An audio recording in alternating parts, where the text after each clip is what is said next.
Ang walang kapantay na martial god, unang yugto. Kabanata 1901, ang lihim ay lumabas. Nang marating ni Linfang ang periphery ng Celestial Country, napagtanto ni Linfang na narating na ng labanan ang bawat sulok ng kaharian na ito. Nakita pa rin niya ang ilang mga tao na may mga tatak sa kanilang ikatlong mata, na nangangahulugang nagmula sila sa kontinente ng Siyam na Ulap. Sa di kalayuan, may lumitaw na bagong siluet. Nalaman ni Linfang na nakarating na siya sa pinakadulo ng Celestial Country. Ang malalakas na cultivator ng impyerno ay nagtipon malapit sa hangganan. Ang mga random na grupo mula sa Continent of the Nine Clouds ay hindi makaatake sa napakaraming tao na nagtipon. Linfang. Sa sandaling iyon, isang malakas na cultivator mula sa Halakanre Fairyland ang sumulpat at lumapag sa harap ni Linfang. Sabi niya, mas huli ka pa dumating kaysa sa amin. Nagbubulay-bilay ako sa aming teritoryo. Walang nang istorbo sa akin. Kamusta ang sitwasyon? Tanong ni Linfang. Hindi ako sigurado. May mga labanan sa lahat ng dako sa Celestial Country. Ito ay naging isang trahedya para sa impyerno. Ngunit malapit na ang isang taon, at magkakaroon tayo ng pagkakataong makaganti. Ang mga tagalabas ay malapit ng magtipon, sa palagay ko ay lalaban tayo. Nakita ko, ang susunod na taon ay hindi rin magiging kalmado. Isa pang nakakatakot na labanan ang magaganap. Sumang-ayon si Linfang. Natawa naman yung ibang lalaki. Hindi lang sa susunod na taon, sa mga taon pagkatapos nito. Ang ganitong mga kakilakilabot na digmaan ay hindi maaaring maging ganoon kaikli. Tama ka, tumanggo si Linfang. Habang ginagawa niya, biglang nagiba ang atmosphere. Ang mga gintong sinulid ay damaloy, na nakasisilaw sa mga mata. Nagsimulang kumalat ang mga gintong ilaw habang nakatingin ang lahat. Isang bulalakaw ang nahulog mula sa langit. Lumipas ang isang taon. Ang mga daanan ng Celestial Country ay magbubukas muli.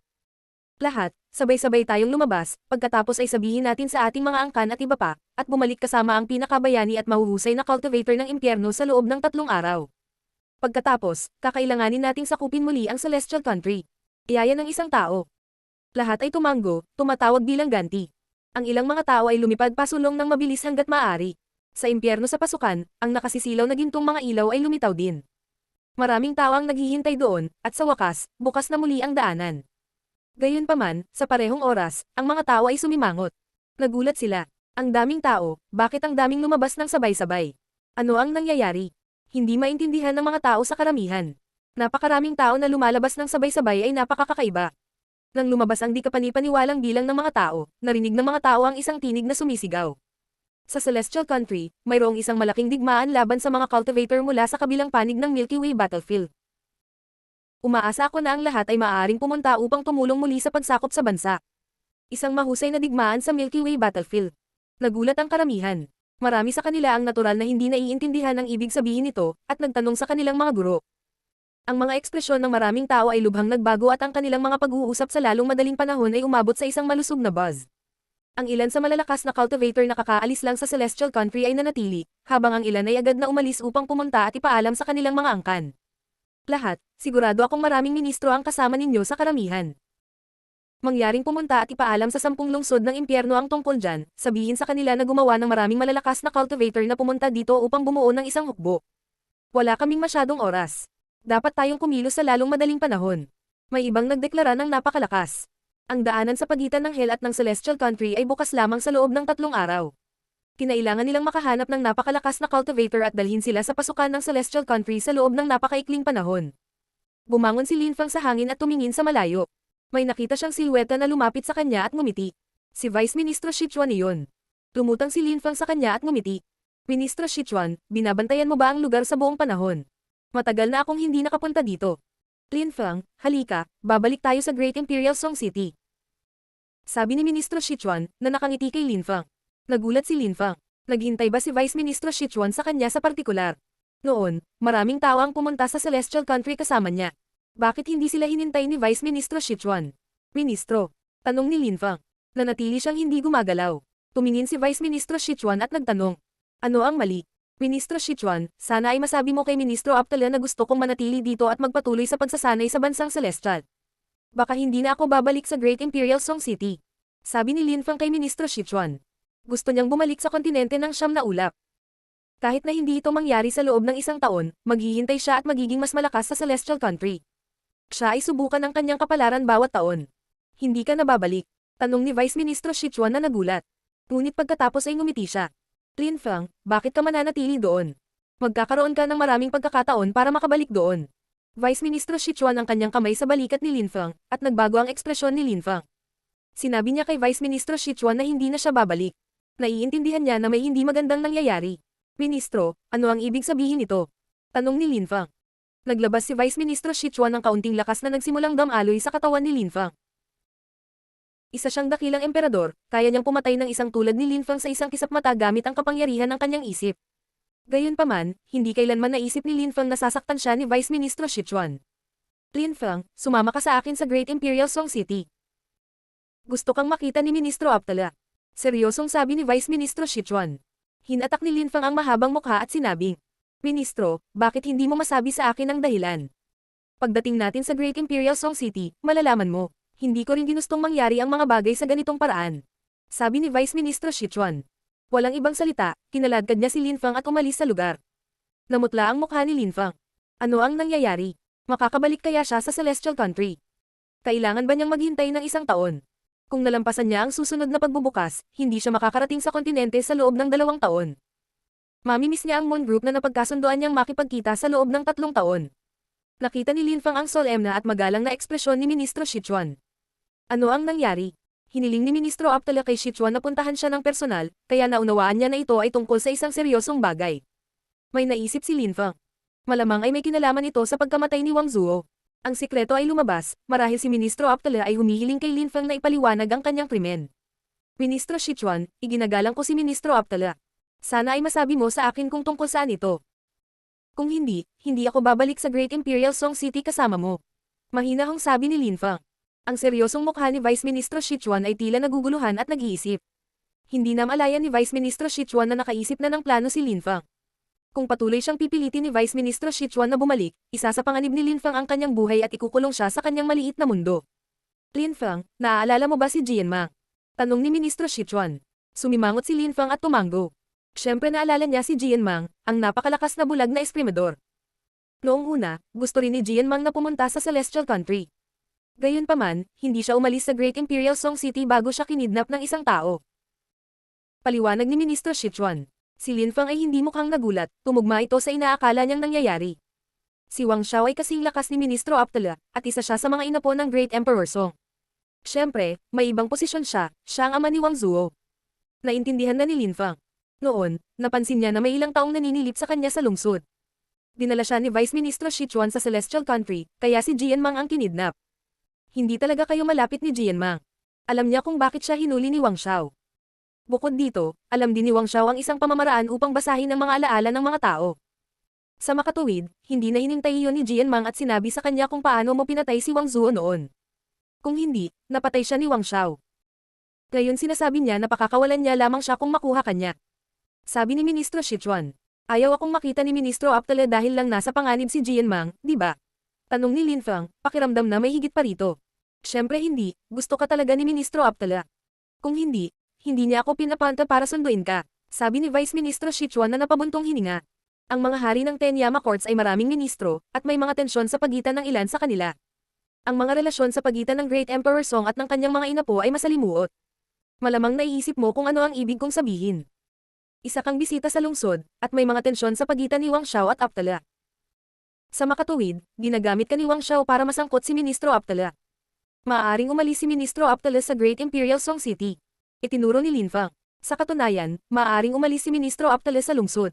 Alam na alam ni Wang Xiao iyon.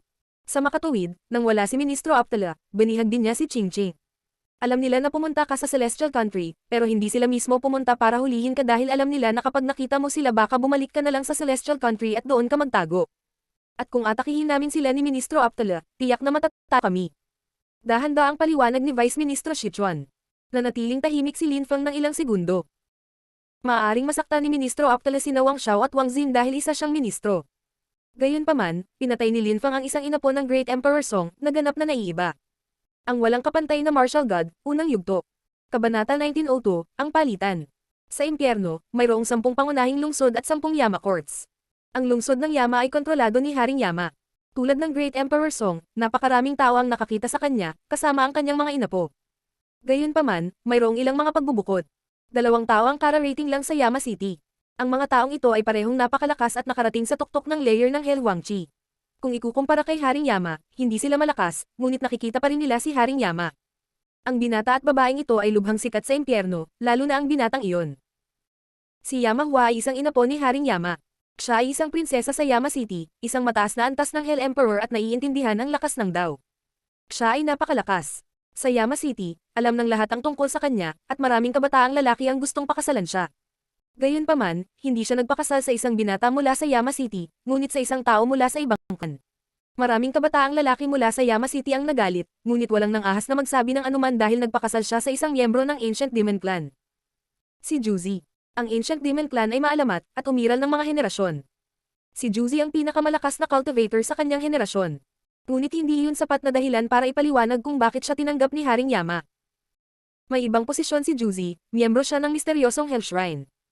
Siya ay naging disipulo ng Hell Shrine at nakinabang ng malaki mula rito. Sa sandaling iyon, sa pangunahing bulwagan ng isang palasyo, si Haring Yama ay nakaupo ng tuwid at nakatingin sa malaking tiyan ni Yama Hua. Tumiti siya at sinabing, ang ordinaryong babae ay buntis ng 10 buwan, ngunit ang pagbubuntis mo ay tumagal ng 3 taon. Ang sanggol ay malamang na maging isang hindi kapani-paniwalang cultivator. Narinig ng lahat si Haring Yama, at hindi nila naisip na nagmalabis siya. Alam na nila na si Juzi ang ama, at siya ay isang hindi kapani-paniwalang cultivator. Naiisip na ng karamihan kung gaano kalakas ang magiging anak ni Yama Hua. Hindi talaga ako karapat-dapat ng labis na papuri, guro. Sagot ni Juzi. Nakasuot siya ng itim na damit at puro itim ang mga mata. Juzi, ngayon ko lang nalaman na ang Continent of the Nine Clouds ay sumalakay sa Celestial Country. Natalo na tayo sa unang laban. Ito ay isang pagkakataon para sa iyo. Mahinahong sabi ni Haring Yama. Mukha siyang ordinaryong matanda. Tumingin si Juzi kay Yama Hua na may pagmamahal sa kanyang mga mata at ngumiti. Malapit nang ipanganak ang baby namin. Kailangan niya ako sa tabi niya. Hindi ko iiwan ang Little Hua bago mag-3 taong gulang ang aming sanggol, lalo na sa isang buong taon. Kalmado at matahimik si Juzi, ngunit matatag din. Anong romantikong lalaki? Tumiti si Haring Yama. Masaya ako para sa iyo. Kapag ang sanggol ay ipinanganak, pumunta at bisitahin ng madalas hanggat gusto mo. Gagawin natin. Tumanggo si Juzi. Gayunpaman, sa sandaling iyon, sumimangot siya. Tumingin sa kanya si Yama Hua, mukhang natigilan siya, at tinanong niya. Juzi, anong problema? Wala. Sabi ni Juzi na nakangiti ng malapad. Ibinalita lang sa akin ng Ancient Demon Clan na ang lahat ng cultivator ng Ancient Demon Clan na nasa Milky Way battlefield ay napatay na. Tinatanong din nila ako kung pwede ba akong pumunta sa Celestial Country o hindi. Kaya ano ang sasabihin mo sa kanila? Tanong ni Yama Hua sa mahinang boses. Hindi ko kailangan tanggapin. Alam kong hindi nila ako pagdududahan. Walang pakialam na sabi ni Juzi. Siya ay may napakataas na katayuan sa Ancient Demon Clan. Sa Great Imperial Song City, sa mundo ng yelo ng Aptala, si Ministro Aptala ay nakatayo sa tuktok ng isang malaking bato ng yelo. Ang kanyang balat ay kasing puti ng yelo. Ilang tao ang nasa harap niya, lahat ay nakasuot ng baluti. Mga tropa ng Aptala. Lahat, baka mapilitan akong umalis sa Aptala Hell, kung saan hindi na ako magiging ministro ninyo. Magpapadala ang Great Imperial Song City ng isa pang ministro para pangalagaan ang zone ng Aptala. Sana ay ingatan mo ang iyong sarili kung mangyari iyon. Mahinahong sabi ni Ministro Aptala. Dahil nakidnap si Ching Ching, at binyantaan siya ni Wang Xiao at ng iba pa, wala na siyang dahilan para manatili pa bilang isang ministro. Ang pag-alis ay isang lohikal na kahihinatnan. Ministro, namumuno ka sa Aptala Hell sa loob ng maraming taon, alam namin na pinagbabantaan ka ni Wang Xiao dahil sa nangyari kay Lin Fang. Gayunpaman, kung aalis ka, handa kaming umalis kasama ka. Hindi ka namin mabibigo. Talaga, Ministro. Gusto naming manatili sa iyo. Sabi ng maraming tao. Si Ministro Aptala ay mukhang seryoso habang sinasabi. Lahat, hindi ito kasing simple ng iniisip nyo. Kung gusto mo akong sundan, bibigyan mo lang ng dahilan si Wang Xiao at ang iba pa para sabihin na ang mga tao ng Aptala Hell ay mga traidor, at sisirain kayo ni lahat. Ayokong may mangyari sa iyo. Hindi ako nananatili sa Great Imperial Song City kung gayon. Bamantong hininga ang maraming tao. Nang makita ni Ministro Aptala ang kanilang mga ekspresyon, sinabi niya. Kung ayaw mong manatili rito, hintayin mong bumalik si Vice Ministro Sichuan at umalis kasama niya. Pumunta sa ibang lungsod. Sigurado akong hindi sasaktan ng Great Imperial Song City ang mga gustong manatili. Ministro Aptala at bumalik sa kanyang ministeryo, kung saan isinara niya ang pinto at matiyag ang naghintay. Sa wakas ay may dumating malapit sa opisina ni Ministro Aptala, at hindi ang taong gusto niyang makita. Si Wang Xin iyon. Marahas niyang binuksan ang pinto at nakita niya si Ministro Aptala na naka-cross-legged sa isang lawa. Pumisi siya. Ministro, nahuli mo ba siya o hindi? Siguro ay ayaw ni Lin Fang na bumalik sa impyerno at manatili sa Celestial Country. Tumuso si Ministro Aptala pagkatapos imulat ang kanyang mga mata. Ministro, gaano man katagal manatili si Lin Fang sa Celestial Country, babalik siya balang araw. At narinig ko na nahuli na ni Vice Ministro Sichuan si Lin Fang. Tumiti si Wang Xin. Mukhang nagulat si Ministro Aptala, ngunit inaasahan na niya na lalabas si Linfang. Hindi siya napanatag dahil ipinadala niya si Vice Minister Sichuan na mag-isa para kunin si Linfang. Kung mayroon akong balita mula kay Sichuan, sasabihin ko sa iyo. Mahinahong sabi ni Ministro Aptala. Muling ngumisi si Wang Xin. Sana wala kang binabalak na mali. Kung ipagkanulo mo ang Great Emperor Song, si Qingqing ay ituturing ding traidor. Tumalikod si Wang Xin at umalis, sinara ang pinto sa likod niya. Ang mga mata ni Ministro Aptala ay kumikinang na mga punyal. Tiningnan niya si Wang Xin nang may pagpatay sa kanyang mga mata. Pagkaraan ng 3 araw, dinala ni Ministro Aptala ang ilang tao sa labas ng lungsod. Dumating sila sa isang walang hangganang hanay ng kabundukan na kakaunti ang mga naninirahan. Makalipas ang maikling panahon, dumating din sina Sichuan at Linfang. Kalmadong tumingin si Linfang kay Ministro Aptala at malumanay na binati. Ministro, imposibleng maunawaan kung ano ang iniisip ni Ministro Aptala nang makita niya si Linfang. Tumingin siya kay Sichuan sinabing, Sichuan, dalhin mo lahat ng taong gustong pumunta sa Yama City. Hanapin mo doon si Ministro Yugang, tutulungan kanya. Ministro, gusto kong manatili dito. Sabi ni Sichuan. Natigilan siya sa utos. Pumunta ka, nandito na sila. Sabi ni Ministro Aptala, na ikinakaway ang kanyang mga kamay. Sa di kalayuan, lumitaw ang isang nakakatakot na hukbo, na pinamumunuan ni Wang Xiao. Nakahawak siya sa isang nakakadena na Qingqing. Ministro Aptala, inuutusan mo ang Aptala Army na umalis. Hindi ba iyon nagpapatunay na traidor ka? Galit na sigaw ni Wang Xiao, tumataas ang kanyang lakas bilang hamon sa ministro. Pagkatapos kong ibigay sa iyo si Linfang, isasama ko si Qingqing palabas ng lungsod. Kung ayaw nilang manatili, problema nila iyon. Hindi ko sila pipilitin na umalis o manatili, ngunit kailangan ko pa ring igarantya ang kanilang kaligtasan. Tsaka wala naman silang kinalaman sa akin. Kung sasalakayin mo sila, ito ay magpapatunay na ikaw ay mga taksil. Sagot ni Ministro Aptala ng may panunuya. Wala akong pakialam sa kanila, maaari silang umalis o manatili. Tumisi si Wang Xiao ng masama. Pagkatapos ay tumingin siya kay Linfang. Pinatay ng lalaking iyon ang kanyang anak. Ministro, hihintayin ka namin. Alam ni Vice Ministro Sichuan na hindi niya kayang mag-aksaya ng oras, kaya kinuha niya ang hukbo ng Aptala. Walang pakialam si Wang Xiao. Gusto niya si Linfang. Kung may ginawang mali si Ministro Aptala, papatayin niya silang lahat. Wala na sila. Ibigyan sa amin si Linfang, ngayon na. Malamig na tanong Wang Xiao. Gusto niyang ipakita kay Linfang kung gaano kalupit ang hell. Si Linfang na lang ang natitira. Ibigay mo sa akin ang anak kong si Qingqing, Wang Xiao. Pwede tayong magpalit ng sabay. Dahan-daang sumang-ayon si Wang Xiao.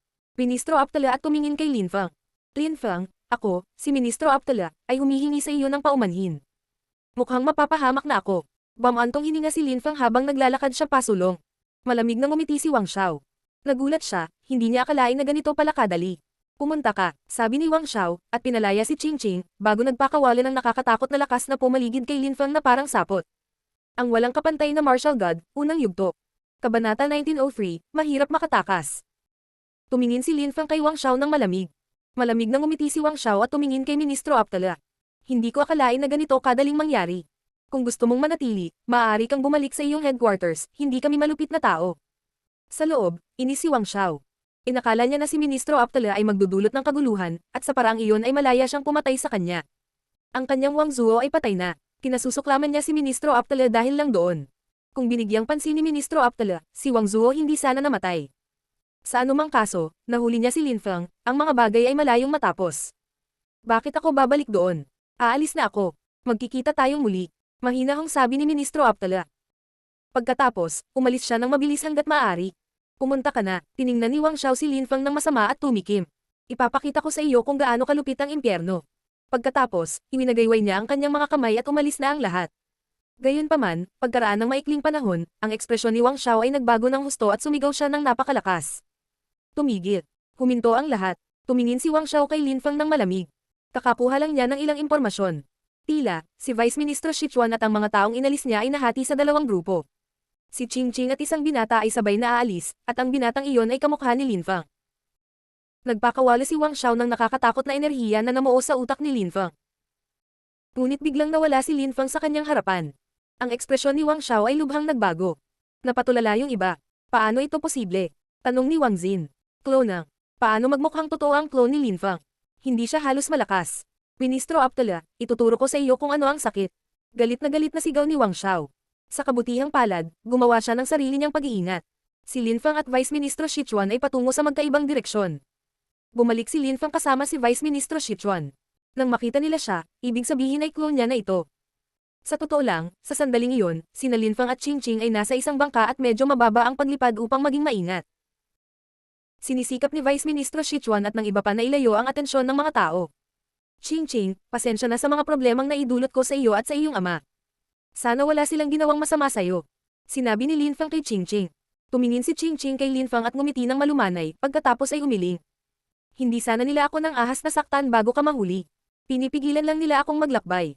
Kung ligtas at maayos ka, mabuti. Sana may oras pa tayo. Sagot ni Linfang, nakatitig sa kanyang magandang puting balat. Sa sandaling iyon, biglang nagbago ang ekspresyon ni Linfang. Gaano kabilis. Nahanap na nila tayo. Ang mga mata ni Qingqing ay kumislap sa takot. Gayunpaman, mukhang kalmado pa rin si Linfang. Sabi niya, Qingqing, manahimik ka. Hindi nila tayo hahanapin. Tumango si Qingqing ngunit sa sandaling iyon, ang lakas ng kamatayan ay lumipad sa kanila, at ang kanyang mukha ay naging kulay abo. Ano ang nangyayari? Kumunat ang noo ni Linfang. Bakit naging kulay abo si Qingqing? Buhay. Ipinatong ni Linfang ang kanyang mga kamay kay Qingqing, at ang lakas ng kamatayan ay naging lakas ng buhay. Gayunpaman, unti-unting napagtanto ni Linfang na hindi lang kamatayan si Qi ang kasali. Nakakadistorbo din ang magandang mukha ni Qingqing. Nagsimulang tumibok ang puso ni Linfang. Naunawaan niya ang nangyayari, si Qingqing ay sinasapian ng isang taong may kakaibang kasanayan. Aptala, ibalik mo siya kung hindi, mamatay siya. Malamig na sabi ng mga labi ni Qingqing. Si Linfang ay natakot. Ang mukha ni Qingqing ay muling pumuti at bamulong siya. Linfang, magpatuloy tayo. Sa sandaling iyon, pinahinto ni Linfang ang bangka. May mapanirang lakas sa katawan ni Qingqing at sa mga sinabi niya, hindi na panatag si Linfang. Bastos. Malamig na sabi ni Linfang. Ang mga taong iyon ay mula sa parehong lungsod ng Qingqing, at naglakas loob silang gumamit ng mga spelling sa kanya. May sumigaw. Si Ministro Aptala, na nagkaroon ng koneksyon sa kanyang anak na babae para madali siyang mahanap. Qingqing. Napagtanto ni Ministro Aptala na kakaiba ang kinikilos ni Qingqing at ang kanyang mukha ay namutla. Tatay, ayos lang ako. Ituloy natin. Napangiti si Qingqing. Si Linfang ay mukhang malungkot at nagsabi. Ministro, bumalik ka sa kanya. Bastos siya. Linfang. Sabi ni Qingqing kay Linfang, umiling siya at sinabi. Tatay, kinulit nila ako, ibig sabihin, nilayo nila akong patayin. Kung babalik tayo, papatayin din nila ako. Ministro Aptala nang makita niya ang ngiti ni Qingqing. Paano niya hinayaang mamatay ang kanyang anak? Ministro, maaari akong bumalik sa iyo kung ito ang aking tadhana. Sabi ni Linfang. Siya ay galit na galit at pinakawalan ng Death Chi. Si Ministro Aptala ay tumingin kay Linfang ng may kasalanan at sinabi. Linfang, tama ka. Dapat nating tanggapin ang ating kapalaran. May magagarantiya ako sa iyo. Kahit na mapahamak tayo, mamamatay kapag katapos ko. Ministro. Natigilan si Linfang. Ang ministro ay isang Celestial Emperor, at nakakagulat na handa na siyang mamatay. Hindi ko akalain na ang Great Imperial Song City ay magiging ganoong lugar. Qingqing, pasensya na, anak ko. Sabi ni Ministro Aptala habang hinahaplos ang kanyang mukha sa pagsisisi. Napangiti si Qingqing. Tatay, wala akong halaga. Ayokong sumuko ka, buhay. Sabi ni Linfang.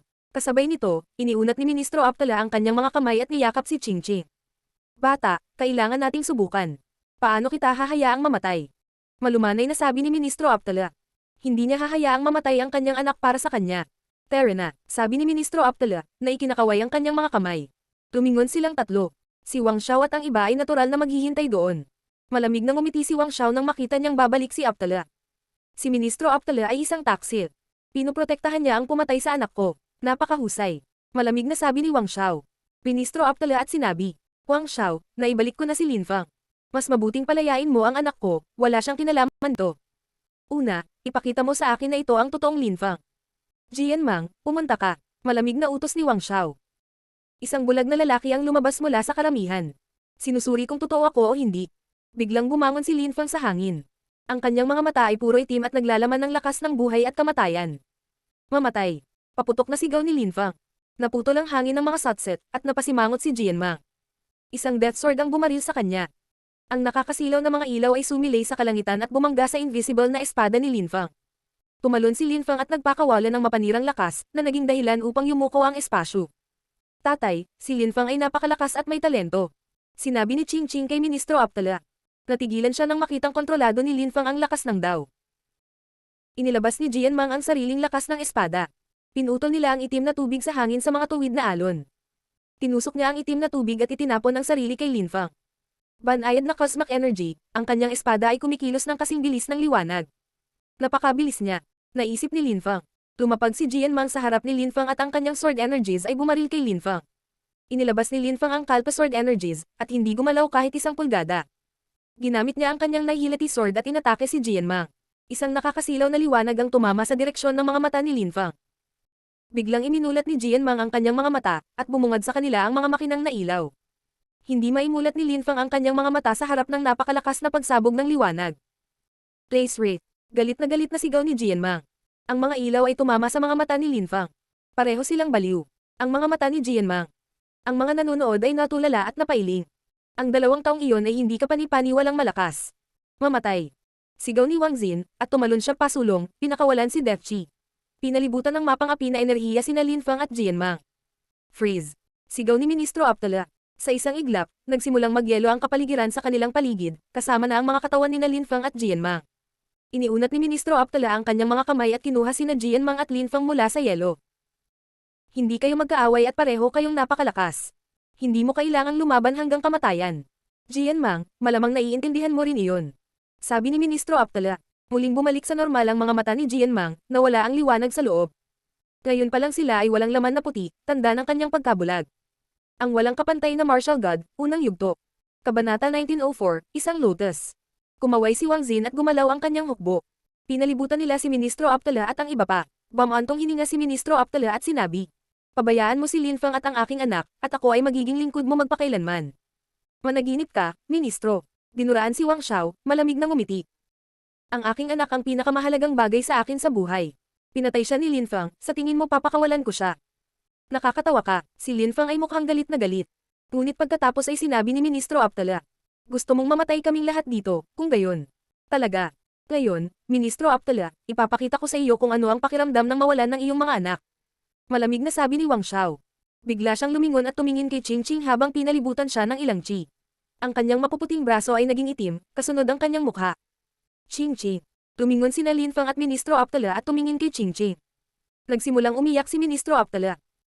"Tatay, huwag kang umiyak, ay pangako mo sa akin na mabubuhay ka, at huwag kang manatili rito, umalis ka." Malungkot nang umiti si Qingqing. Lumapit siya at pinunasan ang mga luha ng kanyang ama. Mas nag-aalala siya sa kanyang ama kaysa sa kanyang sarili. "Kasalanan ko ito." Lumitaw ang death chi sa mga mata ni Linfang, ngunit nagsimulang damaloy ang buhay chi sa buong katawan ni Qingqing. Maari niyang alisin ang death chi sa kanyang katawan, ngunit hindi niya kayang sirain ang mapanirang lakas.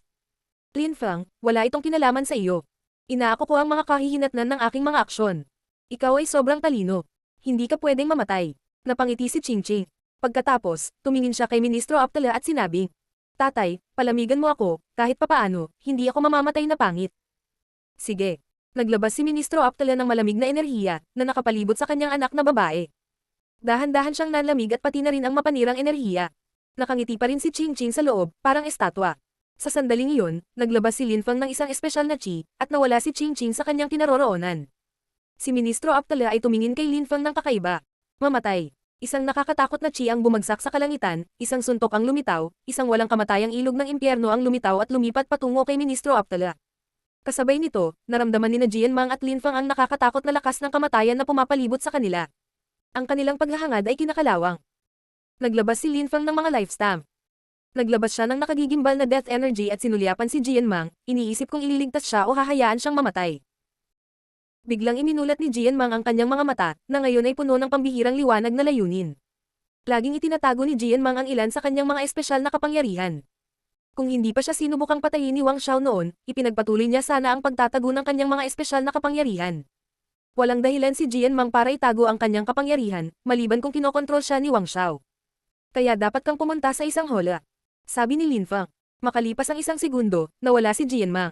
Sumimangot ang karamihan. Mayroon bang espesyal na kayamanan si Linfang? Kaya niyang itabi ang mga taong nabubuhay pa. Sa sandaling ito, hindi na inisip ni Linfang na ibunyag ang kanyang mga trump card. Hindi siya pwedeng mamatay dito. Ayaw niyang mamatay. Gusto niyang bumalik sa kontinente ng siyam na ulap. Ngayon, hindi na mahalaga ang pagpapakita kung ano ang kaya niya.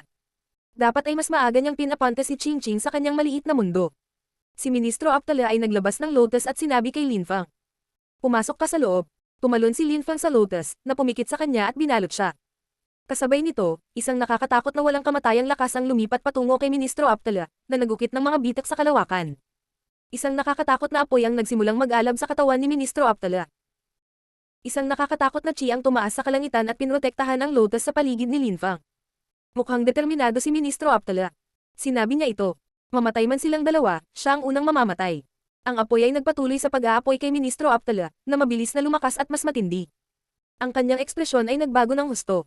Walang nakakaalam kung gaano kalakas ang landas ng lotus. Sa sandaling iyon, ginagamit ni Ministro Aptala ang kanyang sariling kaluluwa para sa mga benepisyo ng kanyang landas. Binago niya ang kanyang landas. Wang Xin, ikaw ang unang mamamatay. Malamig na sabi ni Ministro Aptala. Napagtanto ng mga tao na ang sitwasyon ay lubhang mapanganib. Si Ministro Aptala ay isang dakilang emperador. Si Wang Xin ay mukhang takot na takot. Nagkaroon ng malaking pagkakaiba sa pagitan niya at ni Aptala. Nababaliw na si Ministro Aptala. Biglang nagsimulang manganak ang lupa ng Blue Aptala Lotuses, sunod-sunod na lumitaw. Ang buong lakas ni Ministro Aptala ay umiral sa mga lotus na iyon. Ang mga nakakasilaw na ilaw ay namumulaklak sa lahat ng dako, at isang dambuhalang lotus ang lumitaw at lumipat patungo kay Wang Xin. Si Wang Xiao sa una ay nakatayo sa tabi ni Wang Xin, ngunit sa sandaling iyon ay umatras siya, iniwan si Wang Xin. Ang pakikipaglaban kay Ministro Aptala ay walang silbi sa sandaling ito, siya ay masyadong mapanganib. Sirain. Galit na sigaw ni Wang Xin. Naglabas siya ng enerhiya sa mga pulso at sinira muna ang ice energies ni Aptala. Isang karagatan ng kamatayan na chi ang lumitaw sa kalawakan at lumipat patungo sa Blue Aptala Lotus. Gayunpaman, sa sandaling iyon, ang Blue Aptala Lotus ay lumaki ng husto, at binalot ang lahat ng kamatayang si Chi, at si Wang Xin kasama nito. Hindi. Napasigaw si Wang Xin, ang kanyang kaluluwa ay tumatakas sa kanyang katawan. Gayunpaman, ang Blue Aptala Lotus ay naging mas malaki at binalot din ang kanyang kaluluwa. Ang ilang malalakas na cultivator na hindi sapat ang layo mula sa Wang Xin ay walang oras upang makatakas at naabsorb din ng Blue Aptala Lotus. Pagkatapos ay nagsara ang mga talulot ng Blue Aptala Lotus. Ang mapanirang lakas ay busog sa loob nito, at ang Blue Aptala Lotus ni Ministro Aptala ay nahati sa 1,000,000 lotus. Si Wang Xin at lahat ng iba pa ay nawala. Lalong lumalakas ang malamig na impyernong apoy sa katawan ni Ministro Aptala. Mayroong maraming mga dakilang emperador sa karamihan, ngunit lahat sila ay naghiwa-hiwalay, hindi nang ahas na lumapit kay Ministro Aptala. Sa sandaling iyon, itinaya ni Ministro Aptala ang kanyang buhay, ngunit ayaw nilang ipagsapalaran ang kanilang sariling buhay laban sa kanya. Responsibilidad iyon ni Wang Xiao. Sino ba ang gustong magbuwis ng buhay para sa kanya? Isinakripisyo mo ang iyong katawan para sa Dao, gusto mong mamatay. Tumisi si Wang Xiao ng masama. Hindi niya akalain na magiging ganito kabaliw si Ministro Aptala. Boom! Biglang tumalikod si Ministro Aptala, at ang karagatan ng lakas ay lumipat patungo kay Wang Xiao kasabay ng pagsingil sa kanya ni Ministro Aptala. Milyon-milyong lotus ang lumitaw, bawat lotus ay isang nakakatakot na sandata sa pagpatay. Ikanaway ni Wang Xiao ang kanyang mga kamay at isang blade ng pulang apoy ang lumitaw sa kanyang harapan, gumagalaw upang harangan ang mga lotus. Ipinagpatuloy ni Ministro Aptala ang pagsingil, walang pakialam sa nakakatakot na lakas nito. Napailing ang lahat, ganap na nakitang wala nang pakialam si Ministro Aptala sa pagkamatay. Nauna niyang pinatay si Wang Xin, at ngayon gusto niyang patayin si Wang Xiao. Malamig na bamantong hininga si Wang Xiao. Ikinumpas niya ang kanyang mga kamay at may lumabas na kurtina sa pagitan nila. Iyon ay isang pilak na sapot, mukhang napakatalas at tila nakakahiwa ng katawan at kaluluwa ng mga tao.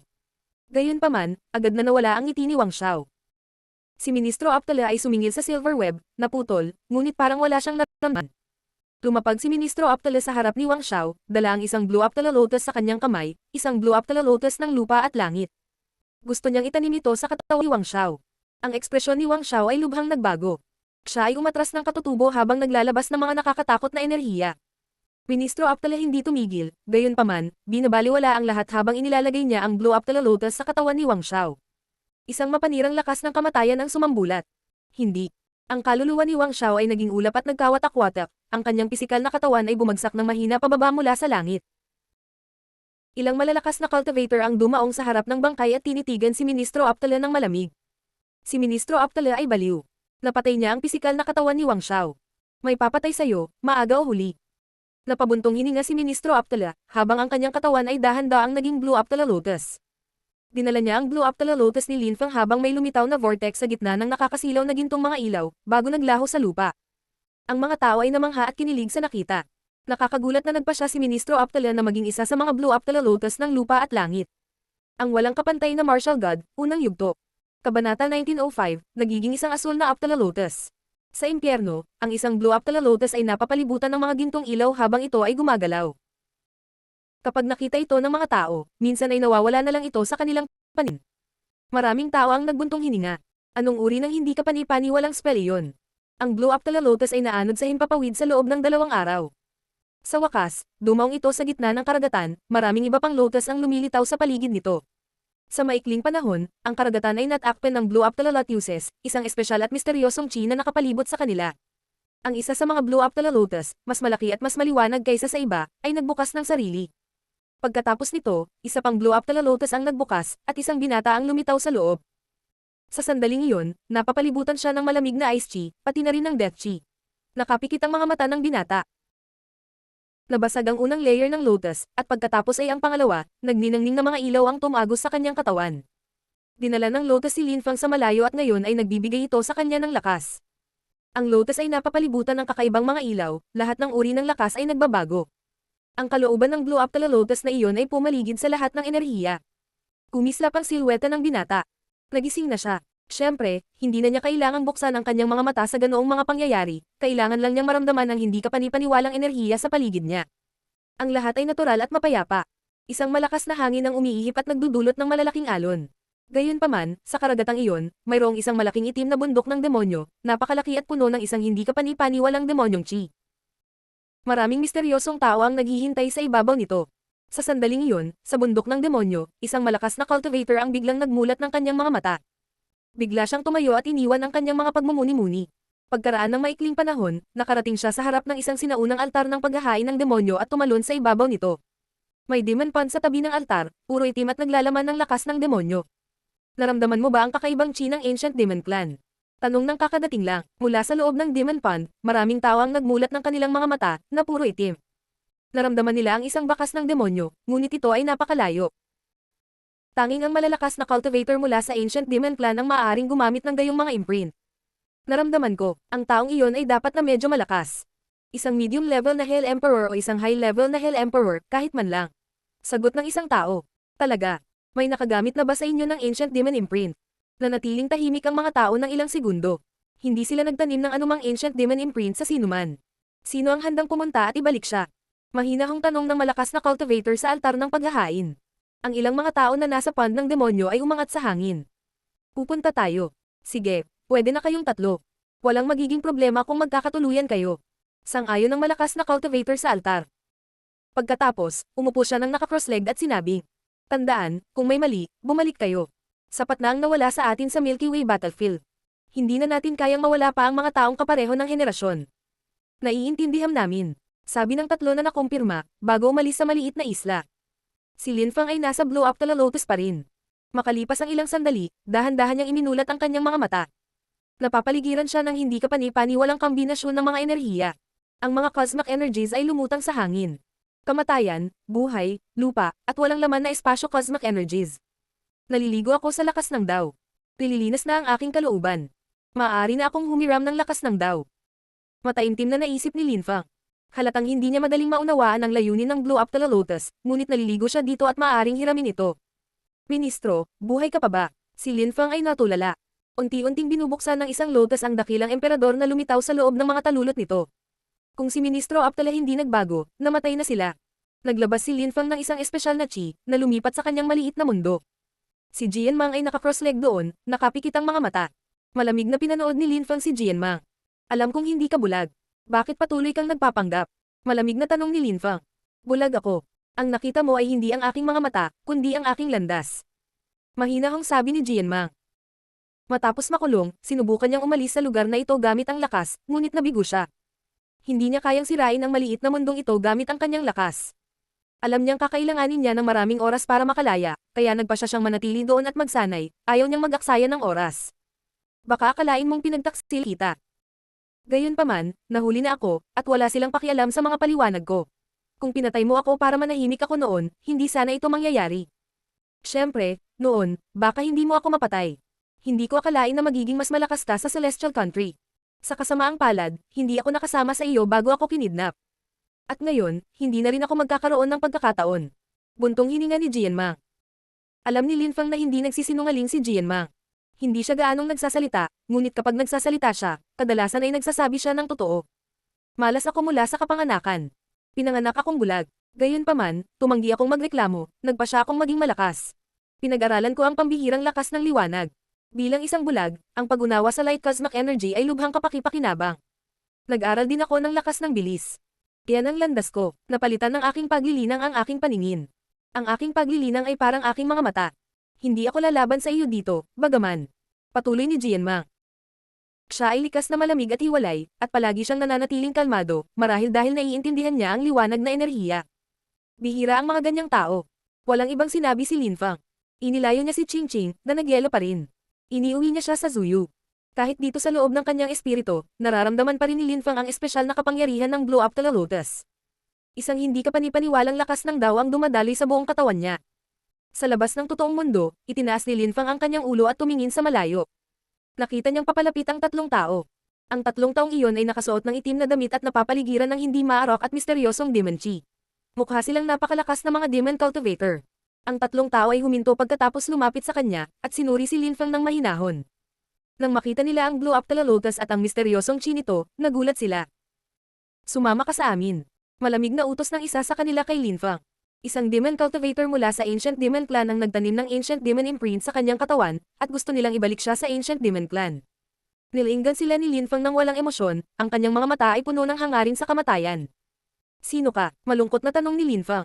Ang sinaunang Demon Clan. Malamig na sagot ng nagsasalita. Pagkatapos, bumaba siya patungo kay Linfang at naglabas ng nakakasuffocate na aura ng enerhiya. Dahan-daang bumangon si Linfang sa hangin para salubungin siya. Ang lakas ng kamatayan ay pumuno sa hangin, na kinakatawan bilang mga selyo ng enerhiya, na tumatakbo patungo sa mga mata ng mga bagong dating. Naramdaman muna ng tagapagsalita ang nakakatakot na enerhiya, habang ang kanyang mukha ay naging kulay abo. Isang itim na Kalpa Sword ang sumipol sa kalangitan ng napakabilis, at siya ay biglang bumagsak at nahulog mula sa langit, ang kanyang katawan ay bumagsak sa Blow Up to the Lotus. Pagkatapos ay lumingon si Linfang patungo sa dalawa pang cultivator. Napangisi ang mga taong iyon at mabilis na umatras. Gayunpaman, hindi sila bibitawan ni Linfang. Isang itim na ilog ang nakapalibot sa kanila. Namutla ang kanilang mga mukha nang mapagtanto nila na ito ay lakas ng daw. Isa sa kanila ang naglabas ng anteng-anteng na agad namang sumabog. Nagsimulang umagos ang itim na tubig at nahulog dito ang isa sa dalawa. Isang nakakamatay na espada ang bumaril sa kanya. Gustong tumakas ng isa, ngunit naramdaman niya ang nakakatakot na enerhiya ng espada na gumagalaw patungo sa kanya. Naiiyak na lamang siya sa takot habang siya ay namatay.